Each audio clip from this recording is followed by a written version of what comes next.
Hi friends, ഏവർക്കും മീരൂസ് media ടെക്കിലേക്ക് സ്വാഗതം.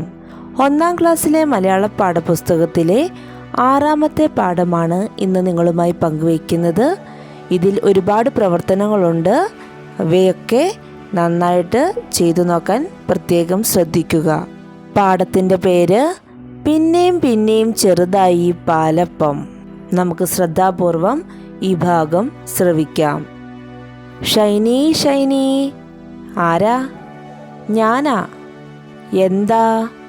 വിശക്കുന്നു. തിന്നാൻ ഇത്തിരി അവലോ മലരോ, അരിയോ പൊരിയോ, അടയോ വടയോ തരുമോ ഷൈനി? വെളുവെളുത്തൊരു പാലപ്പം എങ്ങനെ ചെറുതായി കോഴി വന്ന് കൊത്തിയിട്ടോ പൂച്ച വന്ന് തിന്നിട്ടോ പതുപതുത്തൊരു പാലപ്പം എങ്ങനെ ചെറുതായി. 4 വരി വിട്ടുപോയിട്ടുള്ളത് കാണാമല്ലേ?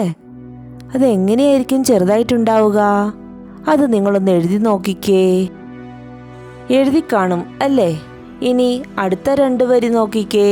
പാൽ നിറമുള്ളൊരു പാലപ്പം, പാൽ രുചിയുള്ളൊരു പാലപ്പം. തുടർന്ന് വരുന്ന വരികൾ ഒന്ന് പൂർത്തിയാക്കി നോക്കുക.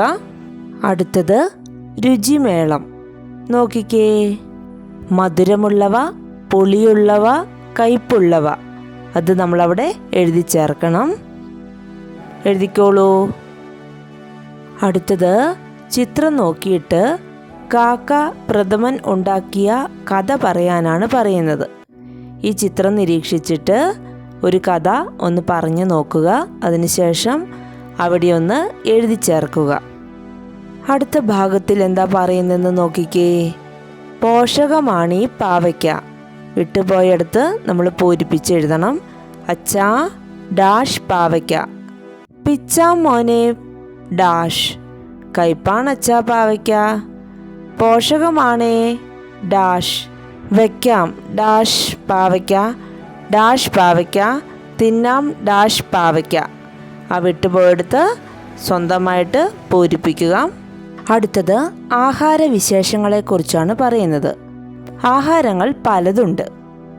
അവ ഏതൊക്കെയാണെന്ന് നമുക്ക് കണ്ടെത്തണം. അപ്പോൾ ആഹാരങ്ങൾ പലതുണ്ട് എന്ന് പറയുമ്പോൾ ആവിയിൽ വേവും ആഹാരങ്ങൾ, ചുട്ടെടുക്കും ആഹാരങ്ങൾ, വറുത്തെടുക്കും ആഹാരങ്ങൾ, വേവിക്കാത്തവ പലതുണ്ട്. ഇനി നമുക്ക് ഈ ഓരോന്നും ഏതൊക്കെയാണെന്ന് കണ്ടെത്താം. ആവിയിൽ വേവിക്കുന്ന ആഹാരങ്ങൾ ഏതൊക്കെയാണ്? ഇലയട, പുട്ട്, കൊഴുക്കട്ട, കുമ്പിളപ്പം, നൂലപ്പം. ചുട്ടെടുക്കുന്ന ആഹാരങ്ങൾ ഏതൊക്കെയായിരിക്കാം? ഓട്ടട, പത്തിരി, ദോശ.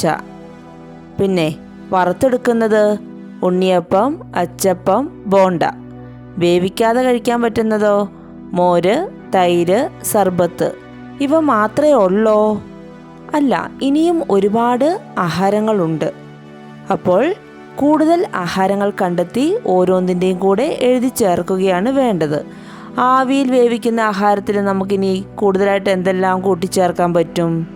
ഒന്ന് ആലോചിച്ച് നോക്കിക്കേ. ഇഡ്ഡലി പറ്റും അല്ലേ? ചുട്ടെടുക്കുന്നതിൽ ഇനി എന്തൊക്കെ പറ്റും നോക്കിക്കേ. കള്ളപ്പം. വറുത്തെടുക്കുന്നതിലോ ഉഴുന്നുവട. വേവിക്കാതെ കഴിക്കാൻ പറ്റുന്നതോ കക്കിരി.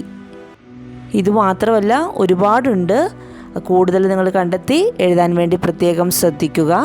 ഇനി നമുക്ക് അടുത്ത പ്രവർത്തനത്തിലേക്ക് പോകാം. പദകേളിയാണ് അടുത്ത പ്രവർത്തനം. സദ്യയിലെ ഇനങ്ങൾ കണ്ടെത്തി എഴുതൂ എന്നാണ്. എല്ലാവരും സ്വന്തമായി ഒന്ന് കണ്ടെത്തി നോക്കിക്കേ. നിങ്ങൾ കണ്ടെത്തിയത് ഇങ്ങനെയാണോ? പഴം, പച്ചടി, പായസം, രസം, ചോറ്, ഓലൻ, പ്രഥമൻ. നമ്മളൊക്കെ സദ്യ കഴിച്ചിട്ടുണ്ടാവും അല്ലേ? സദ്യയിൽ എന്തൊക്കെ വിഭവങ്ങളാണ് ഉള്ളത് എന്ന് നിങ്ങൾ ചിന്തിച്ചിട്ടുണ്ടോ? കുറച്ച് വിഭവങ്ങളുടെ പേരിവിടെ പറഞ്ഞിട്ടുണ്ട്. നമുക്ക് ശ്രദ്ധാപൂർവം അതൊന്ന് കേൾക്കാം.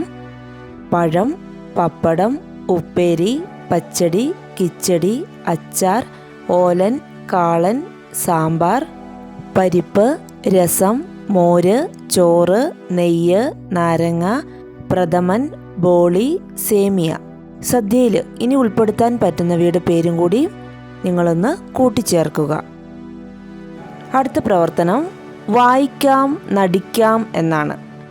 നമുക്കറിയാം, നടിക്കാം എന്ന് പറഞ്ഞാൽ അഭിനയിക്കാം എന്നുള്ളൊരർത്ഥമാണ് ഇവിടെ കൊടുത്തിട്ടുള്ളത്. നമുക്ക് ശ്രദ്ധാപൂർവം ഈ ഭാഗം ഒന്ന് വായിക്കാം. ദോശമാവ് കലക്കി പാകത്തിന് ഉപ്പ് ചേർത്തു, അടുപ്പിൽ തീ കത്തിച്ചു, ദോശക്കല്ല് ചൂടാക്കി, കല്ലിൽ എണ്ണ പുരട്ടി മാവൊഴിച്ച് പരത്തി, ദോശ മറിച്ചിട്ടു, പാത്രത്തിലെടുത്തു, കൈ കഴുകി വന്നു, വയർ നിറയെ തിന്നു. ഇതൊന്ന് അഭിനയിച്ച് കാണിക്കണം. ദോശമാവ് കലക്കുന്നു, പിന്നെ പാകത്തിന് ഉപ്പ് ചേർക്കുന്നു, അടുപ്പിൽ തീ കത്തിക്കുന്നു, ദോശക്കല്ല് ചൂടാക്കി, ചൂടായ ദോശക്കല്ലിൽ എണ്ണ പുരട്ടുന്നു, അതിനുശേഷം മാവൊഴിച്ച് പരത്തി ദോശ മറിച്ചിട്ടു, പിന്നെ പാത്രത്തിലെടുത്തു, പിന്നെ കൈ കഴുകി വന്നിട്ട് വയറ് നിറയെ തിന്നുന്നു. ഈ രീതിയിലൊന്ന് അഭിനയിച്ച് നോക്കുക എല്ലാവരും. വട വേണോ വട. ഇവിടെ ഒരു ലൈൻ വിട്ടുപോയിട്ടുണ്ട്. അവിടെ എന്താണ് വേണ്ടതെന്ന് വെച്ചാൽ നമ്മൾ കൂട്ടിച്ചേർക്കണം. ഉള്ളിവടയോ മസാല വടയോ, ഏത് വടയാ കഴിക്കേണ്ടേ? വിട്ടുപോയെടുത്ത് നമ്മൾ പൂരിപ്പിക്കണം. പരിപ്പ് വടയോ മസാല വടയോ, ഏത് വടയാ തിന്നേണ്ടേ? ഈ പാഠവുമായി ബന്ധപ്പെട്ട് ഒരുപാട് പ്രവർത്തനങ്ങളുണ്ട്.